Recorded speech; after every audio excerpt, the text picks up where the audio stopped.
I mean, coaching, no matter how passionate, it's still work, but it's work you get really excited about doing. You just go into the office every day and you're just excited because you can have a really big impact on their lives as human beings.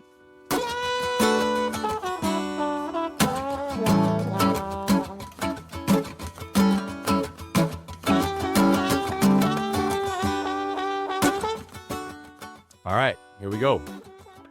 All right, welcome to another episode of Within the Game. This is a very special episode with a very cool panel. Man, I'm so stoked on this, guys. I appreciate everyone being here.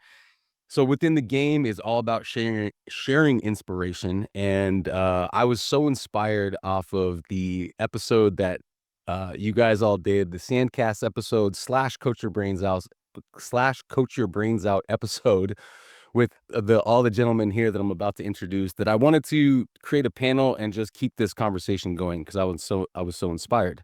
So today's guests are former pro beach volleyball players turned coaches, John Mayer of LMU Beach Volleyball, Billy Allen of Stanford Beach, and Travis Mehwriter of Florida State Beach. Gentlemen, thanks so much for being here.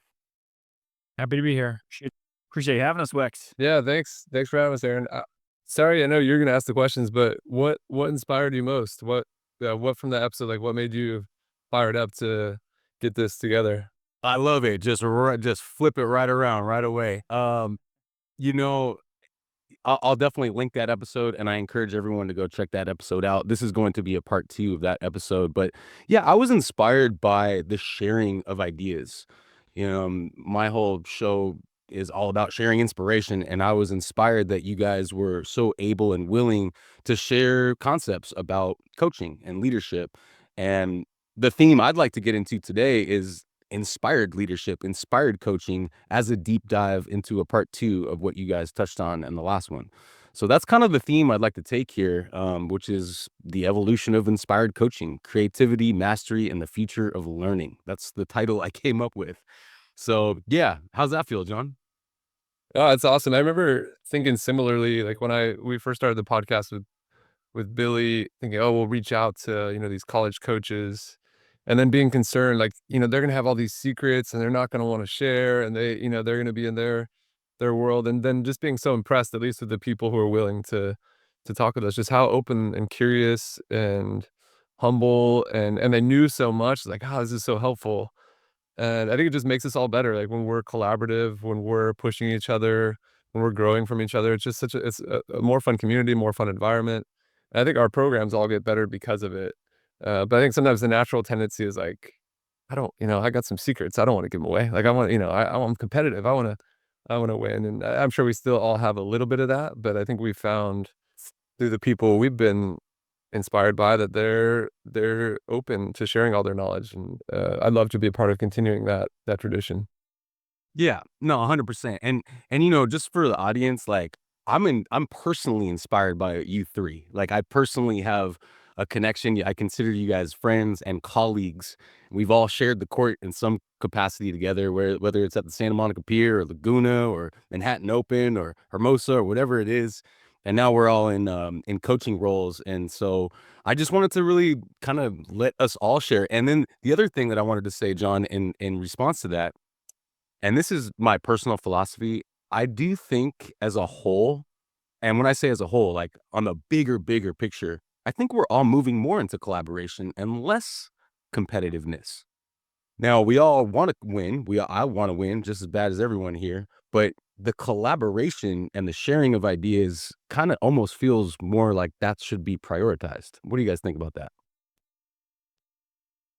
I think there's probably more than ever a want for that, as we get more separated digitally and virtually, and there's maybe sometimes less community aspects to parts of our life, that we probably crave that more than we ever have. Sorry, Travis, what'd you have? No, I was going to go pretty much exactly what you said, that I think that there's more of, as we all have all these devices where we consume content, there's a desire for little bits of education, whether it's a 2-minute clip from a podcast. Anything that I see on Gino from UConn or John Shire over at Duke, like I'm just scrolling through Twitter, Instagram to find just little nuggets that they say. And I think it's, even if they're not intending to be collaborative about it, it's something that John Shire says that works at Duke, I can take over to Florida State and then share on a podcast with you guys. Just the sheer ripple effects of that are pretty much limitless. And I think that there's a craving for that right now. And it's just kind of supply demand. Like the demand for it is getting higher and higher. And so I'm always happy to supply as much as I can of it. Yeah. Go ahead, Billy. Did you have anything on that? Just like they're saying, I've been really grateful. And I've never, other than Jake Gibb, I don't think anybody's ever said like, "Oh, I'm not going to tell you my secrets, answer my question." Um, and then also, yeah, like taking stuff from people outside of volleyball has been really helpful too. I think there's a lot you can learn from everybody and just creatively apply it to your own sport. Yeah, 100%. You guys, before we jump into the stuff here, maybe we could just go around and just kind of share where you coach, how long, and something inspiring about your coaching journey. John Mayer, go ahead and start. Well, the first two are easy. Yeah, my 10th year at Loyola Marymount University, coach beach volleyball. The something inspiring about our coaching journey. Oh man, um, that it has evolved, and been doing it 10 years, and I still feel like I have so much more to improve at and understand, and it's not stale in any way, and it's still exciting, and there's so many unknowns. So yeah, I think that's inspiring that you could do a job for this long and be hungry to get better, and just aware that you're nowhere near good enough for the players that I have, and that I want to be better for them. And so yeah, that's my first thought. Love that. Love that. Billy, shoot. Yeah, Billy Allen. I'm at Stanford right now as an assistant for the beach volleyball team. It's my second season there. I'm still technically a professional, so not quite retired from the AVP. I'll still play some events this year. But with that, I guess something that inspires me is that um, I have a ceiling and a window for being a professional athlete, and it's like I'm definitely hitting it and like maybe stretching it a little too far. But as a coach, like I'm really inspired that I can still get better. And like every year, I'm gonna be a better coach than I was last year. And why that might not be the same on the court, as a player, as a coach, that's really inspiring that I can still be pursuing mastery and getting better and better every year. Yeah, and my bad. I introduced everyone as format, but you are balling on the league, and it's just so fun to watch you kind of stretch out your career. So great job, man. Awesome work. Couple more years. He's got 4 more years. We'll let him done. Come on, Billy. I've been coaching Florida State for a couple months, started in October. And then I coached my first year of coaching, funny enough, was like my entry level job was coaching Betsy Flint and Julia Scholes and Tri Bourne and Came Shock. Um, it's awesome. I love starting new things. I think anybody who looks at my sort of life resume, they're like, man, he's got some career ADD. He just goes from thing to thing to thing. As far as like the most inspiring thing, I've been sort of toying about writing something on this, is how sort of real and human coaching is. And I think we've talked about this increasingly digital world where, and I've been in that world for a long time, just writing for newspapers and magazines and podcasting and commentating, and everything you do is online and virtual, and you're interacting with real people, kind of, but they're logging on YouTube with fake names, and you'll never meet them. And then you go to Florida State, and you're just interacting with real human beings and having these tangible impacts, and you're talking to them face to face, and you're working through hard things, and then you meet their parents. Like they did, like a couple of them came down at senior weekend this past weekend, and they're like, "Hey, just went, like all this stuff that you're doing means a lot, and it's making their actual real life better." And I think that I haven't done something like that in a long time, just because being in media for 18 years now, I haven't actually had like that much human on human interaction. It's just super real, which man, I love it. Yeah, that's awesome. Yeah, I've been coaching at West Coast Beach for 11 years now with Travis Schoonover. Shout out, Trav. And I'm actually in the middle of my first season at Harvard Westlake for the beach volleyball team. So yeah, it's so great to be surrounded by you guys. I think something that I get really inspired by you guys is your ability to share your own inspiration. I mean, I think that's something that is starting to happen more and more, but it's not like fully out there, right? I think a lot of coaches and athletes keep that to themselves. And part of my mission is to help share that and let, I guess, allow is the word, allow that to come through more. Because I think that's super relatable, and I think that can help people outside of sport, because sport is just for me anyway, a metaphor for this concept of living an inspired life. So that's where I'm coming from. And, I guess we kind of just touched on this, but the first thing I have as a addendum to your awesome episode, um, the inspired coach. So I wrote a book. I introduced this concept of the inspired athlete, and now I'm working actually on my next book, which is the inspired coach. I want to kind of open that up. What does that mean? How do you tap into that? Is that even a thing? Let's go backwards the other way. Travis, why don't you take that one first? One, awesome that you're writing a new book. Books are huge undertakings, as I'm sure Billy can relate in the midst of what, your third. They're a lot. So good on you for tackling that and taking that on. Man, I think an inspired coach is just someone. You hear that saying all the time. If you're passionate about something, you don't work a day in your life. I mean, coaching, no matter how passionate, it's still work, but it's work you get really excited about doing. If you are a kind of a quote unquote inspired coach, where you just want to call one of the kids on your way back from whatever match it was and just say, "Hey, this is the first time I've seen you off. Just want to check in, like, what was going on." And like, if you read something in a book and you take a picture of it and you send it to another one, where you just like can't, you just see so much potential in everyone that you're working with, be it as a human being or as a volleyball player or whatever it may be, and you just want to help them any way you can. And I don't know, you just go into the office every day and you're just excited because it's like, it's so different working with the youth level that you're working with at West Coast and the college level that we're working with first professionals, because you can have a really big impact on their lives as human beings. And that's, I mean, that's what it is to me. And I see it like Brooke Niles is just like you, John, where she's been there for, I think this is her 10th or 11th year at Florida State, and she can't get enough of it. And Nick's the same way. Billy, I'm sure you're pretty stoked at Stanford, and you just, I don't know, it's just exciting. Like an inspired coach to me is someone who's just really excited to be there, whether you've been there for 10 years, winning national championships, or you're kind of mired in the middle of a weird season. Yeah. Yeah. Yeah. I mean, we're lucky that we're paid for what we do. When I think of inspired coach, I think of so many club coaches that do it for basically for free, and that they dedicate their time after work to come and write a practice plan and work with youth, youth volleyball. To me, just having that joy and that love of working with athletes, collaborating with them, making them better is what seems inspiring to me.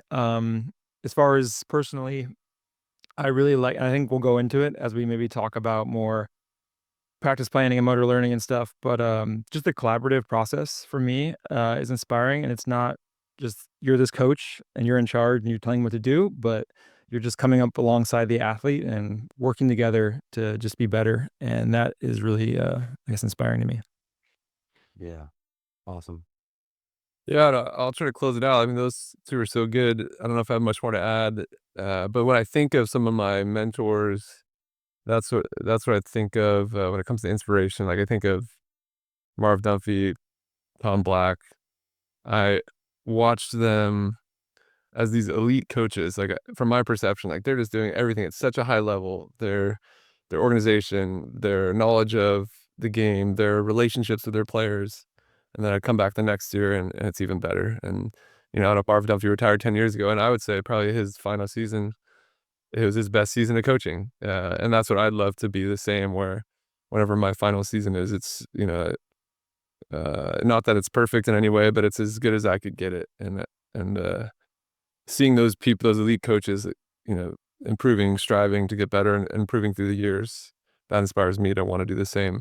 Because again, as like I said, I feel like we ask so much of our players, and they make so many sacrifices, and they work so hard. I want to be good enough for them.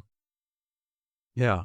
Awesome, guys. I mean, yeah, I think the inspired coach is is an energy that we're all actually trying to tap into ourselves. We're all looking to not just get the best out of our players on the court, but we want to get the best out of our people, right? I think that's the inspired coach. I think the inspired coach is also a lifelong learner, and that's the next thing I want to jump into. You guys touched on this in that episode, learning, like lifelong learning, and I want to like tap into the evolution of learning. I guess the question would be like, how is your approach to learning changed from being an athlete to coach? That's a good question. I think I actually talked about this with Brooke. We have a little Florida State podcast that we do once a week, just little 10-minuters. But as an athlete, I'm super experimental. Like I learn by doing a lot. And so as an athlete, it's pretty easy to do because you just go out and do it. And that's why all my favorite sport, like golf, you just go out and hit balls and you do the thing. And basketball, same thing, swimming, running. And even beach volleyball, like I would just get out, bring a bag of balls to the beach, and I would just mess around and tinker and experiment with all sorts of different stuff. But as coaches, it's a little harder to do because you're experimenting with other people. And if you mess up, they're the ones who bear the consequences of that. So it's a little bit different, but it is kind of experimental where you're all kind of, anytime I try something new or kind of, that might be perceived as goofy, I just let them know like, hey, uh, I'm trying this for the first time too. And there's a group of kids that have been really receptive to it. And so they're sort of my drill experimenters. I'm like after practice, can we just try this for 5 minutes? Let me know if you like it. And so that's a little bit different, but it's a lot more nerve wracking because if I go out and hit a bucket of balls trying something and I stink at it, I'm like, all right, well, that didn't work, but it was just me. But with other kids and the team bearing the weight of those consequences, it's a little bit different. Yeah, the I think it's pretty similar for me as an athlete and a coach. I think what's unique about beach volleyball is a lot of times you are your own coach, right? So you don't have like a paid coach out there working with you every day, like an MBA or something. So you have to a lot of times craft practice, think about what you want to work on, journal, like all these things, like basically put together a practice plan for yourself. So I feel like I had a lot of experience doing that. The big change, like Travis is saying, is you have to be a little more external. So I have to communicate to a team and like stuff that might have been just been internal and in my head that I was working on, experimenting with. Now, just there's that communication part, and that's something I'm working on getting better at. Is like you have ideas in your head, but just how you like, communicate that to athletes so that they hear it, and it's a messy process. So that's one change. Yeah, these are hard questions. I think you guys answered it well. I was thinking the principles are the same, but the mechanisms might be different, like the way you go about it, kind of what Travis was saying.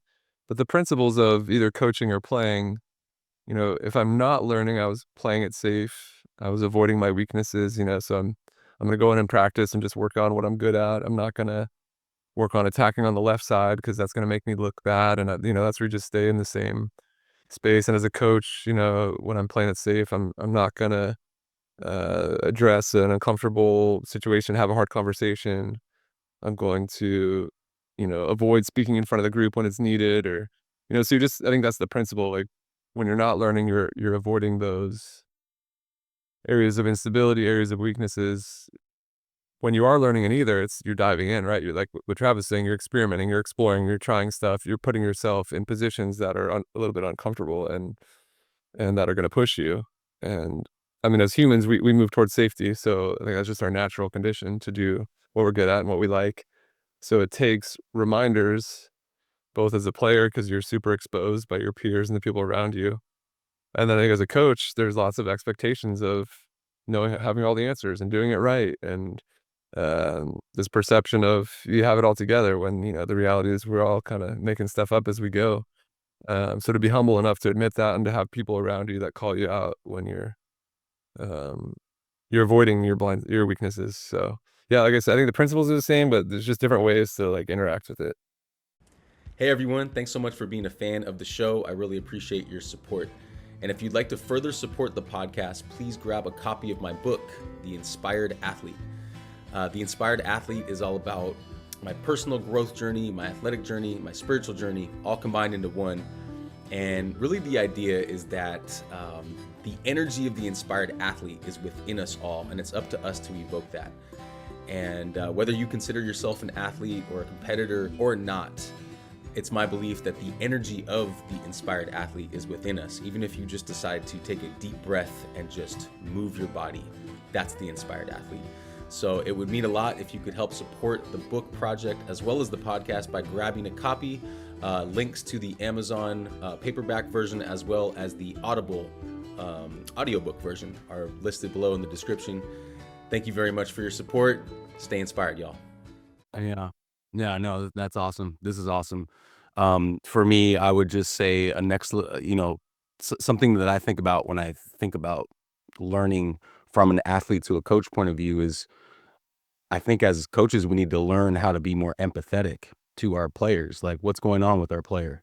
Whereas as an athlete, we can just focus on our own kind of athletic journey. And I think that's a pretty interesting distinction because it's not easy to be empathetic all the time. We have a practice plan, we have goals, we have intentions. How do we like tap into empathy as we do those things, as we lead our team to our North Star, so to speak? So I think that's an interesting thing. And that's a rhetorical question. I'm not exactly sure. I think that's a daily practice. But one thing I did want to kind of dive into even deeper is like, what does a next level learner look like in today's game? Yeah, anyone can take that. As a coach? As a coach or an athlete, what does that look like? A next level learner? They're good questions, Wex. I don't have an answer for that. I have an idea of what might be helpful. So I just finished Billy and John, I sent you the picture of that book, Zen Golf. Finished that one, and when you hit a bad shot in golf, like golfers are the kings of the worst self-talk in the world. Just the stuff you hear people say to themselves, it's amazing. But just reframing it into, instead of just berating yourself, just be like, oh, how interesting. What an interesting problem to solve, why I just duck hooked that 50 yards into the trees. Like, let's take a look at that. And if you look at problems as interesting, or you take a look at a loss to a team and you're like, wow, that was interesting. What can we dig in and find from that? And just looking at everything as a unique problem to be solved rather than just something to kick yourself for. Because that's just going to promote the pathways to finding everything as a learning opportunity rather than just kicking yourself while you're down. That's my idea anyway. Yeah. But I don't pretend to have an answer to that. Yeah, stuff that comes to mind when I think of next level, the first thing was like you're questioning what you do and you have a reason for why you do it and you're really open to changing and not just stuck in a tradition. Yeah. And on one part of that is being like open, but the other part is actually looking outside of your silo, what you do, try to find more information. I think John is really good at that. He's always been a really clear example of willing to change it up drastically and just dive in head first. The other thing when I'm thinking next level, kind of going off what Travis said, like our next level, like our sport at the NCAA level is changing a lot with like just what it's going to look like. And I hear a lot of coaches complaining and griping about it, and like rightfully so. But I think just the next level coach, like Travis said, is like, oh, this is just a new problem. How am I going to adapt and solve it and make the most out of it? Yeah. You guys took the best answers. I guess one little add would be just kind of what we started with, like the level of inspiration. I'd say the word passion, especially when I've observed the athletes who have come here who have improved the most and been successful. Not always the blue chip who had all the talent, but there was just this level of obsession and almost unhealthy obsession. You look at the hours they study film, like, wow, are they doing anything else? You just see the way they approach practice each day. There's a deep obsession for excellence and for respecting the game and the playing the game at the highest level that they can. So yeah, I think that's a lot of drive. And I think the question is, how do you bring that out of people? How much of that is inherent? Those are the difficult questions that I don't know the answer, but I'd love to be at least igniting that spark or not dampening that spark for people. And I think sometimes coaches can do that. But yeah, I think the curiosity is a big one. But yeah, the passion for sure. Yeah, no, that's awesome. John, I'm going to start with you on this one. Culture. You've been able to create this awesome culture of excellence at LMU. Um, how how do you find creativity, and how do you create creativity while you create this incredible culture of excellence? Mm, I don't know if I give us incredible, and I don't know if I think of creativity when it comes to culture. I think of relationships and the quality of the relationships. I think culture can get really like nebulous, like, and I guess confusing, and people can, yeah, put stuff up on the wall and have mottos and have all this kind of just talk around it, which is just like pushing around air, which to me it comes back to, yeah, like I said, relationships. Like, how's the quality of the relationships between the people within our team? Is there a true appreciation for the people they are first, and the players they are second? And is there opportunity for them to be the individuals they want to be? I guess that maybe would be the creativity come in. I think some cultures would be more robotic, and there's a way of being, and there's a way of imposing the coach's maybe vision. And I think it can get robotic in a way where it's like we all have to act and do it this way. And I guess where my creativity would come in would be I want them to be the individual that they are and bring out their unique creativity and bring that to our program. But beyond that, I don't know if I hadn't thought about the word creativity when it comes to culture. What I think of is relationships. No, that's great. And the reason why I'm introducing creativity in culture is because that's the art of it. I don't know if there is a right or wrong answer, but there's an art form to, allow your athlete to be themselves, allow your coaches, your staff to be themselves in a creative way. So yeah, no, I love that with in respect to relationships. Billy, do you want to take that one? Yeah, I think every culture is gonna be different. Just being around our Stanford program, um, it's very player-led, and there's a lot of autonomy in what they do and responsibility there, and I think the more you kinda throw it in their hands, the more they'll come up with creative stuff that I never would've, and better answers in a lot of ways, whether it's like, we don't really give pregame speeches, that's up to the players, stuff like something as small as that, and, like, every player, kind of maybe assign, "Hey, this game, you're talking," maybe that's a way for them to be creative and fun. We had, Kim Oden, who's an indoor alumni here, came and talked to our team this weekend at Laguna, and she asked about our culture and kind of what makes it unique here, and one of the players said, like, "We're all pretty weird," and embraced that. And, like, just it's really cool to see. I think that's a big strong point for them is that they can be who they are, they can be wacky and silly and nerdy or whatever, and, just everybody embraces that, and I think that leads to a lot of fun, especially off the court, and I think that just galvanizes them. Yeah.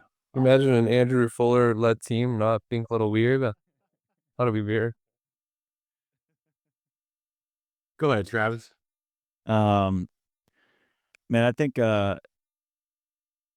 if everyone just sort of leans into sort of going on the weird thing, I think Robert Greene, I always love reading all of his books, but he's big into leaning into your own weirdness and whatever makes you pretty odd and unique in your own separate way. If you lean into that, no one's going to be as good at that as you are. So, like Stanford's going to be really good at being weird and being player led.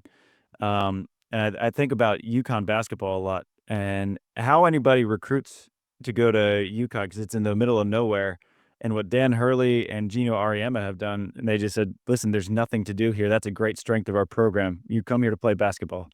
And that's pretty much it. And you look at a lot of successful programs, they just lean into who they are and they don't try to be anything that they're not. Because if you're trying to be different pieces of all these different cultures, and I'm with John, that's been kind of I feel like that word has almost lost all meaning because it's thrown around so much. It's just this little buzzword. But if you try to be so many different things, you end up being really nothing. And so I think if you just kind of lean into what you think your program should look like, and you just sort of own that, and it's not going to be, and you just acknowledge that it's not going to be for all 1,000 recruits out there who are looking for a spot, but it's going to be the best place for 16 or 19 or whatever the number is going to be, then you're going to be in pretty good shape.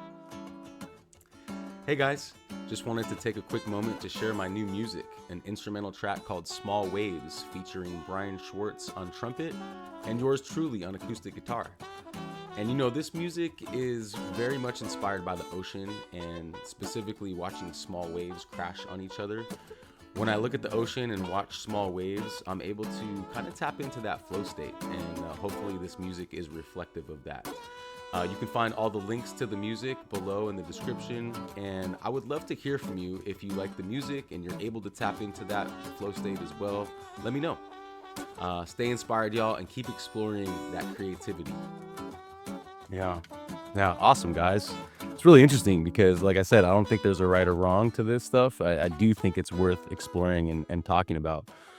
Which leads me to the next thing. You know, when I think back to that episode, what you guys did, you guys used that word North Star quite a bit.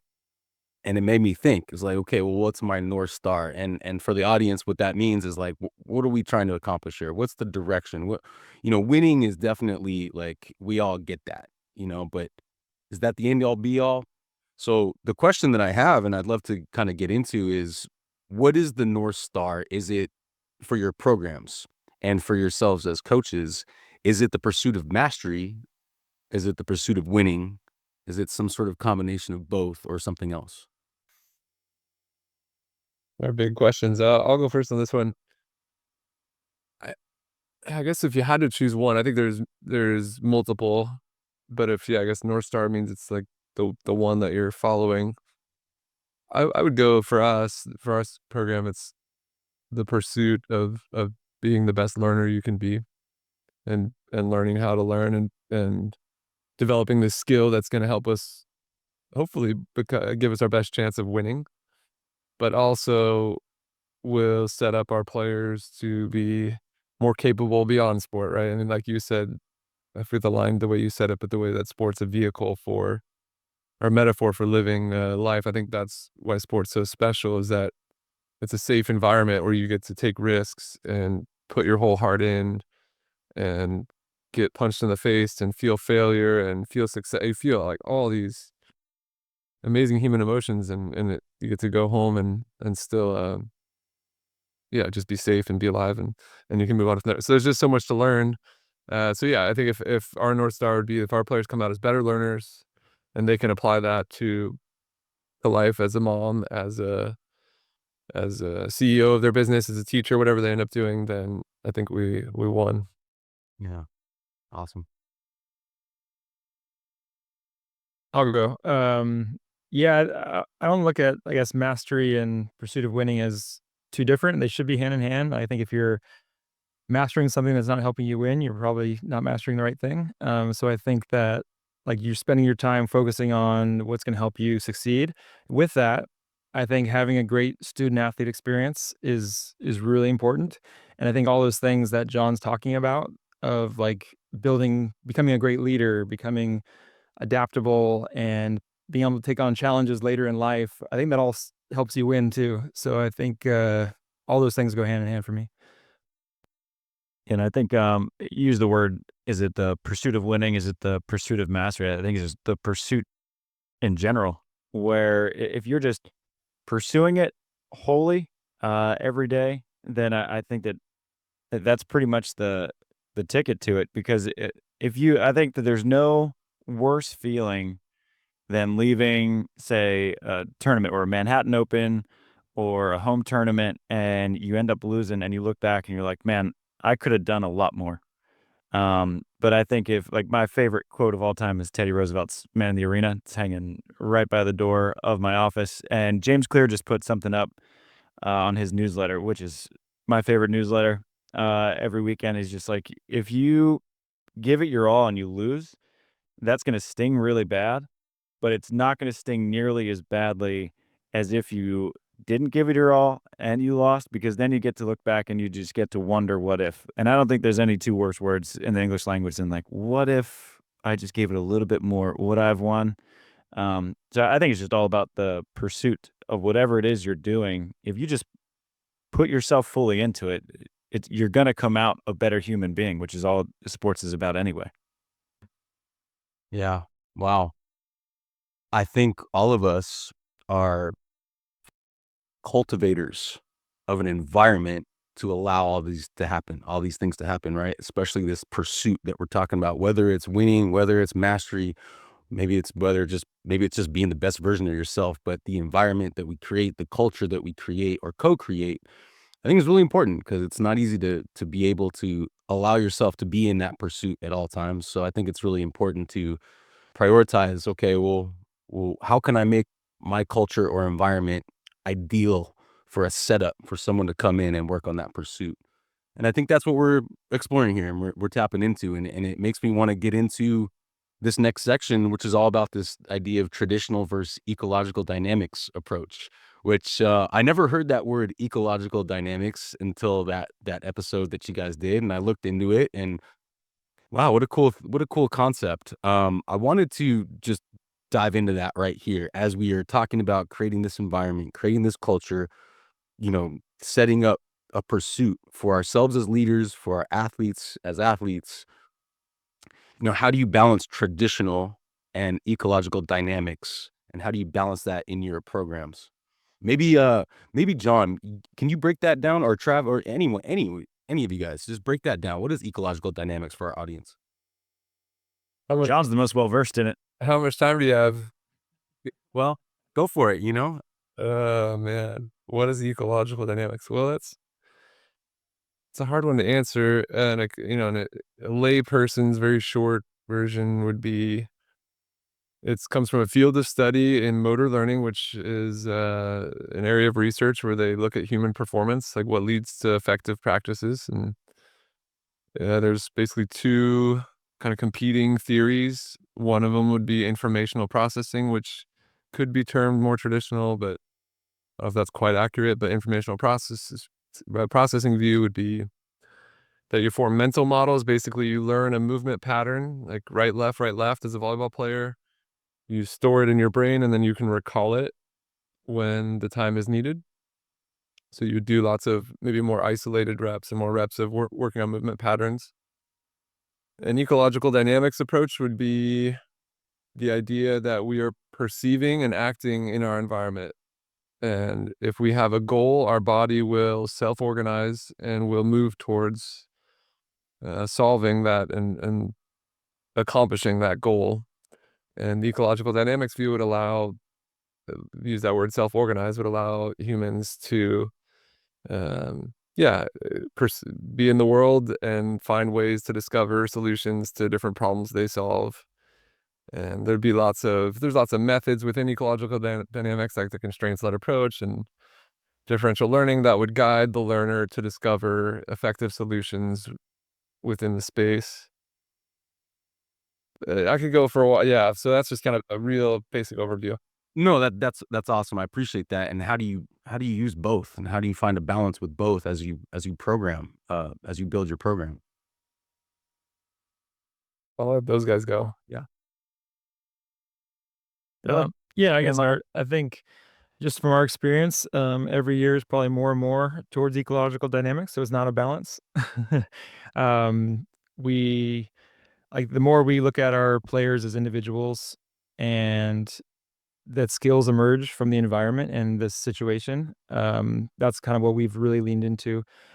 The idea, like in the past, was I have a blueprint and it's just, they need to learn that, and this is how you pass or set or whatever, and we just rehearse it. And all my feedback would come from, do they look like how I think successful passing or setting should look? Even if at the cost of like short-term losses, as far as like, hey, you didn't pass a target, but hey, you really shuffled well, like, so it's going to pay off. And I think now it's a lot more outcome-based and just open to their creativity, to use that word again, or like, how Travis passes or moves is going to look different than how John moves, let alone, people that are blockers and defenders and stuff. And so how we have used it more is just put them in tough situations. You're still there coaching.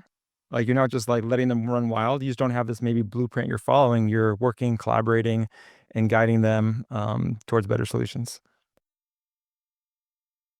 Yeah, I think with FSU, Nick is more of the traditional side of more repetition based, but then we do a lot of constraints as well, and that's where the athlete can kind of figure it out on their own, and that's how I learn best, is just sort of experimenting and figuring stuff out. And that's more of the ecological approach, where the coaching, from my perspective, and John and Billy can weigh in on this, is more of the practice design.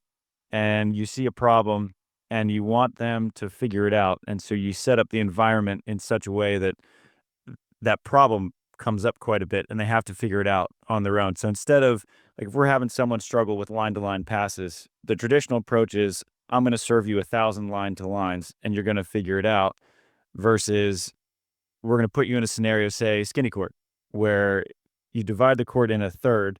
So you're going to get served down your line quite a bit. They can still hit your seam, but that's just a constraint that's going to make that happen a little bit more often. Or you can tell the servers it's a full length serving thing. It's like, tell them, hey, we're working on their line to line, but I still want you to peg their seam quite a bit just so they're not cheating. Because then you end up just cheating on every line to line. You're not actually getting a whole lot better. So it basically comes down to who's designing the practice, and we do a lot of different stations. And so Nick will have his station, Brooke will have her station, then I'll have mine. And I'm always, my practices, it's funny because we have these devices that measure their load in terms of like how much strain we're putting on their bodies. And I have a lot of competition when I'm designing my stations. And so they get to mine and their load just spikes pretty good because it's a lot more competition based. But we go back and forth a lot in terms of like, how do we, and every athlete's so different in what they want and how they get better as well.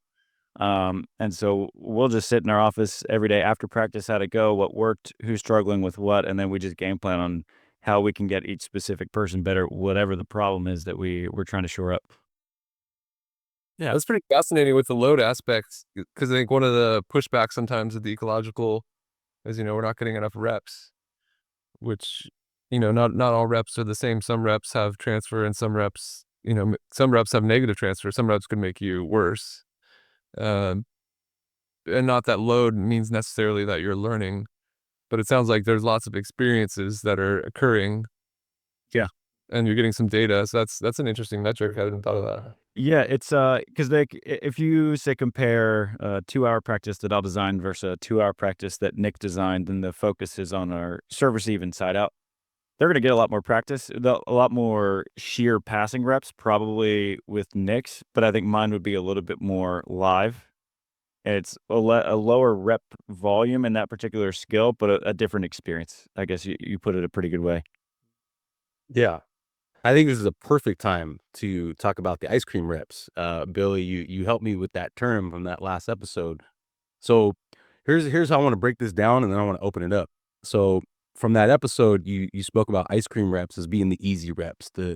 Let's take passing for an example, right? The one right to you, same side of the net, super easy, and the athlete can almost lose focus because it's that easy. All right, so we'll call that an ice cream rep. And then I introduced something called a broccoli rep, where it's a little bit more maybe spicy, or maybe now it's over the net, but it's still kind of easy, right? And then like a spinach rep would be like more open, random game time, right? Like there's nothing that's like set up. It's more just like random. From BCAP, when I did the BCAP certification through USA, it was a blocked drill, like a block of information, a block of passing technique, versus an open drill, where it's like there's open tech, there's multiple angles going on, multiple factors. So with all those terms, guys, how do you best implement ice cream reps, spinach reps, or blocked reps and open reps in your practices? I guess the term ice cream rep, as I understand it, was, I think, almost a little derogatory towards our players, because that's like what they really want, is they want to like be very comfortable. And, especially like, let's say pregame or whatever, like they want to just rep it out, get a good feel. And it's like my child that wants ice cream, like I know it's what you want, but like, is this the most effective use of your time? So like we don't really do it. Like, I don't think we have many ice cream reps that I would say. So I guess the balance is trying to steer them away from wanting that. And just like when Travis says like designing practice, like I can't think of much other than maybe just warming up their shoulder, that we really live in that world. And just to go off of you, like I like that idea of like the autopilot. And that's something we avoid at all costs, is like if you're ever doing something and you feel like you're just going through the motions and not really thinking or reading or deciding or problem solving, I think there's probably a better way to do it. And can you still get that same thing across and accomplished, but can you add some of that variability and reading and the things that are going to be inherent in the game to that same drill? Yeah, I think I don't want to speak for John, but you'll probably find pretty similar answers from us in that ice cream. I mean, just as you would in your diet, you're not going to have a whole lot of ice cream reps in your practice, where some of them, if that makes them feel confident heading in to their match before match. And actually, that's a question, man, that I don't know if we'll have time for it, but I'm really curious with John and Billy, like if they feel good the minutes before a match. I am a believer that mindset helps quite a bit, even if they're not necessarily getting better quality repetitions before. I'm wondering what that transfer is just on match day alone. But as far as practice goes, I try to minimize ice cream reps as much as possible. I don't want to do like the Brazilian style shuffle left pass, and you do that 20 times and you do the right. I try to avoid that at all costs because I don't think there's a whole lot of transfer to real life. And so I think the practices that I try to design look pretty similar to what Billy was saying, where they warm up their shoulders, and that's pretty much the last thing where they know exactly what's about to happen. I think you're gonna hear a lot of the same. And I guess the caveat would be to know your learner and your level. You know, if we're with 5-year-olds and 6-year-olds, then we're probably gonna get more ice cream, but I guess it's gonna look a little different. You know, I want to make it fun so that they want to come back tomorrow. But I still would make it a little bit alive. Like I think, you know, like the ice cream rep of here's an easy ball, here's a toss to your left. Like even a 5 or 6-year-old's gonna be like, oh, this is kind of dull. Like this sport's not super fun. I want to play. So yeah, I mean, like knowing your learner, and then if they talk about wanting to feel good or wanting it to be easy, which as I said before, humans move towards safety. Like if you just give people the options, generally they'll go towards what's easier and what they know. And that's, I mean, what's our role as a coach is to help people grow. So if we want to help people grow, we can't just allow them to do the stuff that's easy and they're good at. We have to find, in the motor learning research, that'd be the term, the appropriate challenge point, which means there'd be a level of failure involved in the activity. Sometimes as much as, 40% of the time, 60% of the time they're failing. If they know exactly where the ball's going before they pass it, there's going to be very, very little failure. And it also is very low representative. It's never going to happen in the game where the other side says, hey, this is going to come to your left. So I think it just comes back to like, are you optimizing your time as well as you can? And not that you can't, there's so many ways to learn. I'm not saying this is like the only way, and there's lots of ways to do it, but we're just trying to find the most optimal way to soak as much transfer out of each experience for the players. So we want to put them in environments that are going to help them learn and grow at the highest level possible. Thank you to new sponsor of the show, Stretchlyfe, located in Manhattan Beach, California. Stretchlyfe offers assisted stretching for anyone who wants to enhance their flexibility practice. And if you're like me, muscle tightness is something I deal with on a daily basis, whether I'm in the gym training or out on the beach playing beach volleyball, or even sitting here doing this podcast. It's a challenge to make time for the daily stretch routine. And so I've been working with Amir over the last couple months over at Stretchlyfe, and I can tell a big difference in the way I feel. I have more range of motion, I have more energy, more muscle control, and just overall less pain. Stretchlyfe is offering Within the Game listeners 50% off your first session. Just mention Within the Game when you book online or when you call in for the discount. And also, if you do not have access to the Stretchlyfe studio, but you still want to learn more about how to enhance your flexibility practice, Amir is offering a free 20-minute phone call where he can share specific stretches and other specific tools that can help you. So visit stretchlyfe.com, that's Stretchlyfe spelled with a Y, to book your first session, and hope you enjoy the rest of the show. Yeah, no, 100%. Yeah, go ahead, Travis. Speaking off Travis's like the mindset question, I think it's tough. I think like we want to feel really good before we play. That we feel like confident and prepared. I think one mindset thing I've shaped and changed in my own game is just the idea like I'd rather be prepared than like feeling really great. I think this really hit home. We were in World Championships, and Coach John Mayer there was coaching me in Stafford, and we went on another court for like a warm up. And before practice, John was like, it was an ugly practice. John was like tossing the ball and spiking it, hitting Stafford in the forehead. Like we were just sloppy. Everything was just like hard. We were getting aced. And just walking over to the match, you didn't have that feeling of like, oh, we're going to crush teams right now. But I think we were really prepared for some really hard stuff. And I love that idea that you don't have to feel good to win. And just like, I'd rather be prepared and have like experience some really tough stuff than that I've like, lowered the net and bounced some balls before I play. There's a great sports psychologist, Ken Ravizza, I'd say one of the godfathers of the mental skills game. And he would say, are you that crummy a player that you have to feel good to play well? And any high level athlete knows that it's very rare that you're going to feel well, rare that you're going to feel confident, but that you have the capacity, the ability to respond to challenges and to do difficult things. Like that's something I can do even when I don't feel well. And to add to Billy's story, I believe, if I remember right, if you're okay with me sharing, we walked over to the tennis stadium, which is the world champs in Hamburg, Germany. So we're walking over, and Billy says he has to go to the bathroom. And he goes to the bathroom, and we go to the courts. We're going to play Russia, who is, I think, the 1 or 2 seed in the pool. And we're warming up, and Billy's nowhere to be found. And I'm warming up with Stafford. This is only a year out from me being retired, so I was ready to sub in. It's like 5 minutes. They call Those nerves, guys. yeah, they calls at a. They call the captains, and we're like, oh yeah, he's around here somewhere. We're like, where'd he go? And then he shows up, and they end up beating Russia. And I remember talking to Billy after. He's like, yeah, I was walking through. And sorry, a little more context. This tennis stadium was the same place where Monica Seles had been stabbed by a German fan back in the 1990s, if people remember that. And we had told that story earlier. And Billy's like, yeah, I was just walking through. I was kind of hoping someone would stab me so I wouldn't have to play. So you want to talk about the idea, like how confident did Billy feel? He's having to relieve himself in the restroom for a while. He's hoping he gets stabbed. And then he goes and beats a top 10 team in the world in Russia. So I don't think he felt confident. I don't think the warm-up didn't give him any easy reps. And he came out and competed and played hard, and he lived his values, and he won. So, and Billy's different than another person. So there's times for maintenance reps. Maybe there's times for confidence reps for some players, but you just got to know that there's not going to be any growth there. Like they're not getting better.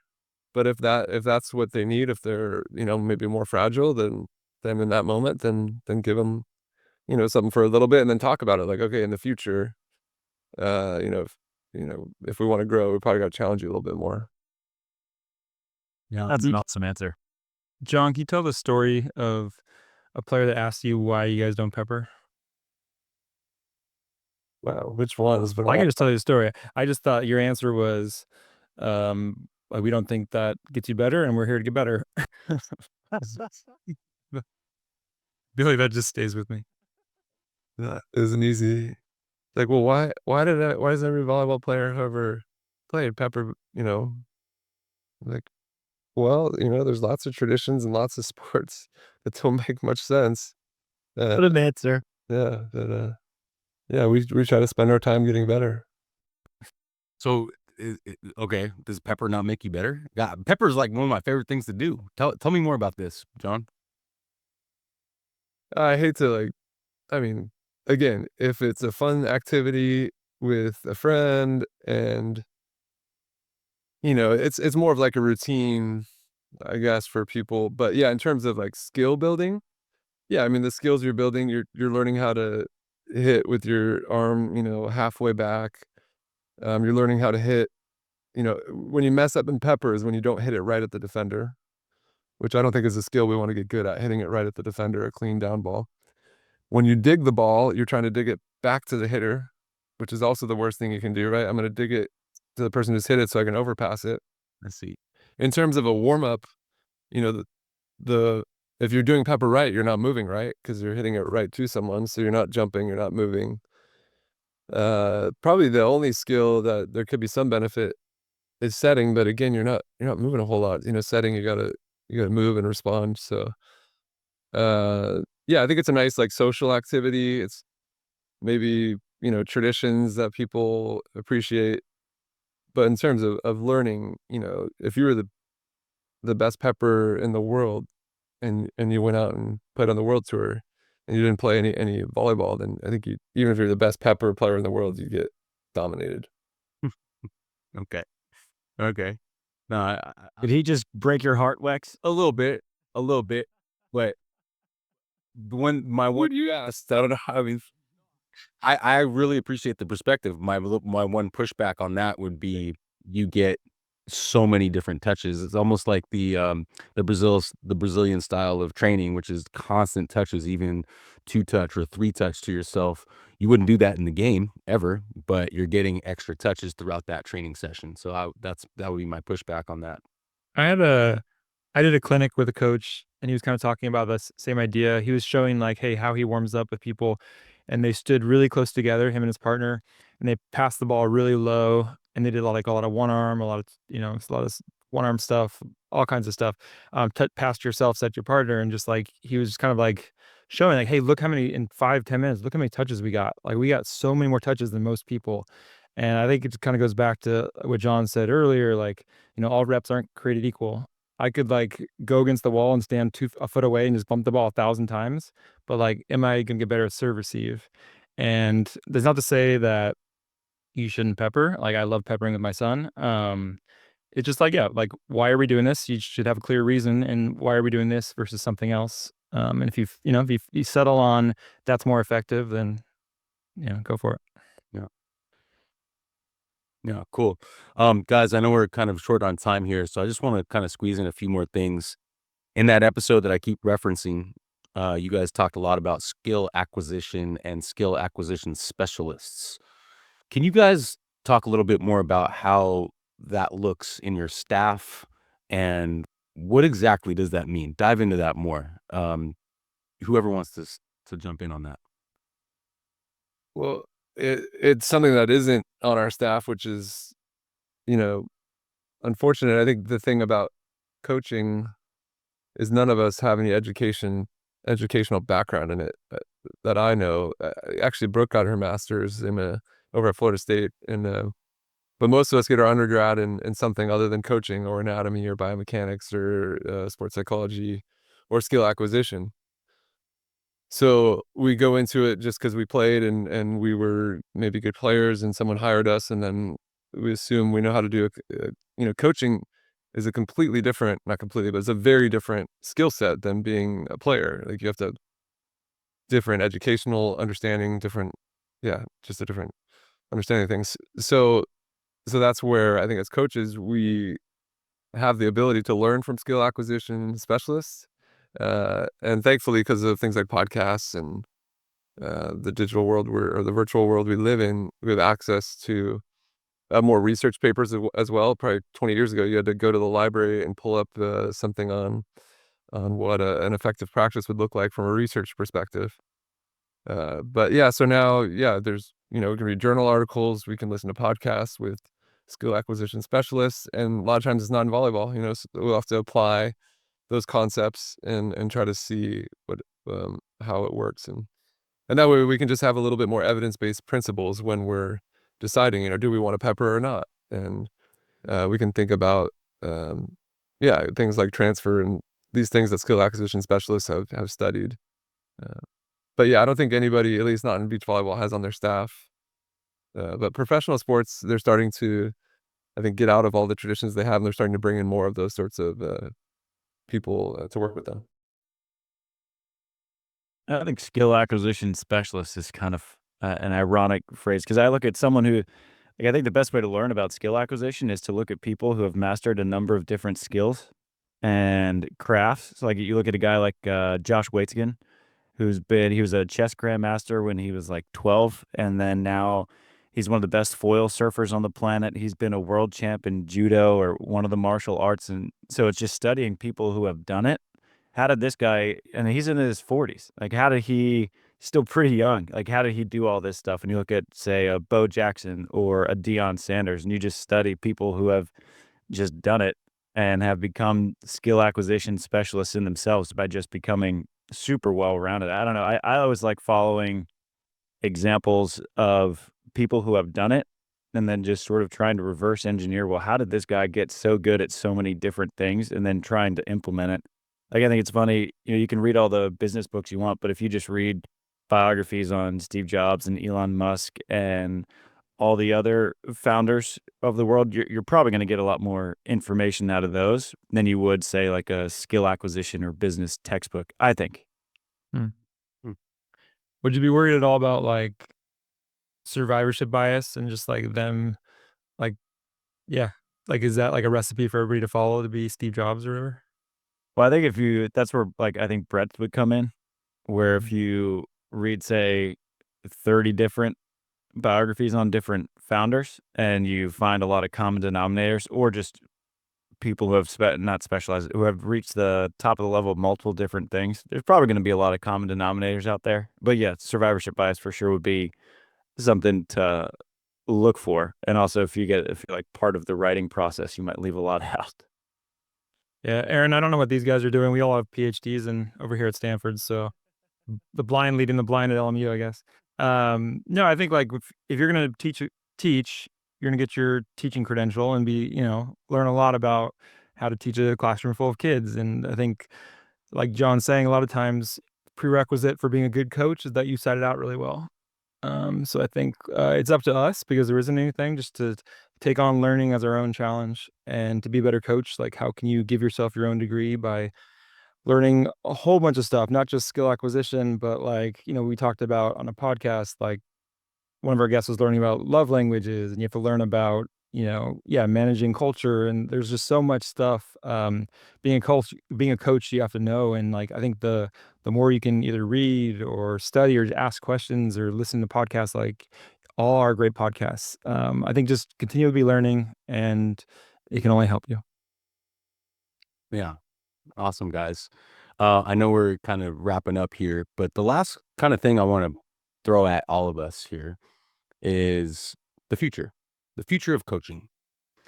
How do you guys see AI either helping or hurting? I don't think AI is going to replace coaching at all, but I definitely think it's going to be part of the future. It's already part of the now. But how do you guys see AI integrated into coaching? I can't wait till I don't have to do as many stats. Well, do you guys use Huddle? Have you seen Huddle? Yeah, we don't trust it. Okay. Well, Ball, And for the audience, Huddle is this really cool, well, maybe not so cool if you don't trust it, but it's a cool video. Basically, it takes, from my understanding, it takes video of a game and it kind of automatically stats. Am I right about that? Yeah, we use Huddle. We use it. It's a great way to like break down the plays into different segments. Just for our uses, we still have to go through and record our own stats just on how we measure stuff for our team. What we look for is, different than just the generic whatever Huddle model. I mean, I think a lot of the video cutting software is AI driven, but we actually hired Beach Data to do our stats, the guys who do the stats for the World Tour. And that's all a human, like they do all the stats by hand. So it's this person passed here, then they took the set from here. It was a back set, like they logged the whole thing, and so their stats are pretty accurate. But I don't think that anything, like at the beginning of the podcast, I talked about I love coaching so much because it's so real and human. And I don't think you're ever really going to get that from a computer. I'm way more concerned about AI with writing. It's nuts. So I'm kind of glad I'm shifting into a more human world of coaching. Yeah, definitely not an area of expertise for me, but the same, like my wife is a dermatologist, and AI is going to be better at, deciphering skin cancers, at some point. And the same with writing, and same with, all sorts of, it's going to take over. And I do feel the same, but it's so hard to predict the future and where things will go and the power of AI. But I feel like coaching will still, and I guess being a physician too, like so much of it is the care and the relationship you build. But I think coaching especially, like there has to be that human aspect to bring the best out of someone. But yeah, and even with I mean, we use some of the ball times and the stats there, but you really need, we're lucky to have Joe Trinzi who interprets it. Like, how do you apply this data? I could have mounds and mounds of data, but it doesn't help me know like the next step or how I can translate it to something that's useful in training. So I think it'll streamline some of that stuff so we can get information and useful information sooner. But I hope there's still room for the coach to apply and use creative solutions to, and yeah, it can just be a tool that we have at our side. But who knows? This is definitely, that's not my area of expertise for sure. Yeah. Yeah. I think it's definitely going to be a part of all of it in some form or fashion, probably wearables. I think you saw that a little bit last couple of years on the AVP. They experimented with that, but I'm assuming all athletes will be wearing some sort of a device that will record a multitude of data points. So there'll be that. There'll be all kinds of social media stuff. You're seeing that now.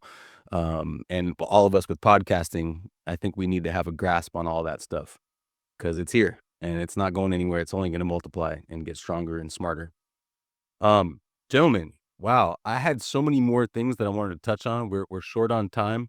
Can you guys just go around real quick and just share your socials and websites, anything, any promotional things, and just real quick, one thing that you're excited about as you're moving forward in all of life? Travis, you start. John's on the stricter time limit. Why don't you go ahead? Okay, John. No, I don't do any of the social stuff. I do have an email, john.merritt@lmu.edu. And I'm excited about, I'm actually doing a 6-day silent retreat after our season. Nice. We're never done before. I do some mindfulness every day, but 15, 20 minutes. I was excited when I signed up, and now it's about a month away, and I'm getting more and more nervous. And it's funny to think maybe the hardest thing I'll have ever done in my life is do nothing for 6 days. But it's going to be probably challenging and miserable and enlightening, hopefully. And I'll tell you guys about it after I'm done. Maybe I'll be able to be even a more clear communicator and floating in air as I go around the world. Wow, is that a Vipassana? Yeah. Yeah. Wow. We will definitely revisit after that. That's awesome. Yeah. Billy, you want to go real quick? Yeah. I guess at Billy Catch Allen is my Instagram handle and website, but I haven't posted anything in a long time. So, but you can always reach out to me there. Billy All, ALL at stanford.edu is my email. Listen to Coach Your Brains Out podcast. Something I'm, I guess, outside of volleyball that I'm fired up about is I'm getting close to finishing this third book in my fantasy trilogy. I was working on it for a few years and it's taking a long time, but kind of going through a final draft right now. So hopefully, for sure this year. So looking forward to that being over with.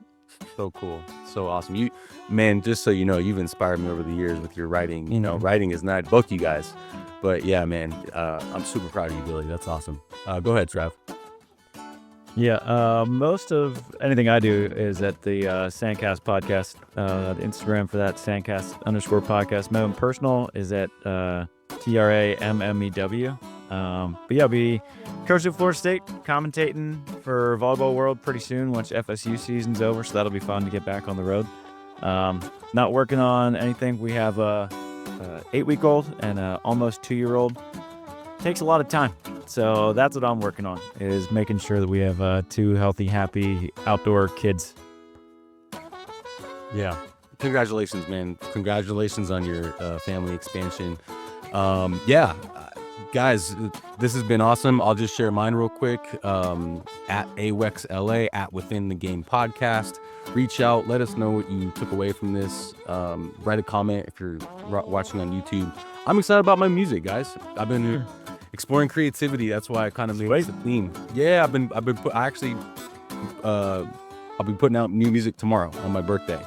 So it's a little instrumental track called Small Waves. I've been having so much fun with my music journey, and it's actually really enhanced my athletic journey, whether it's when I'm playing or doing something or coaching, and I go back and forth to this creativity, and that's been really exciting for me.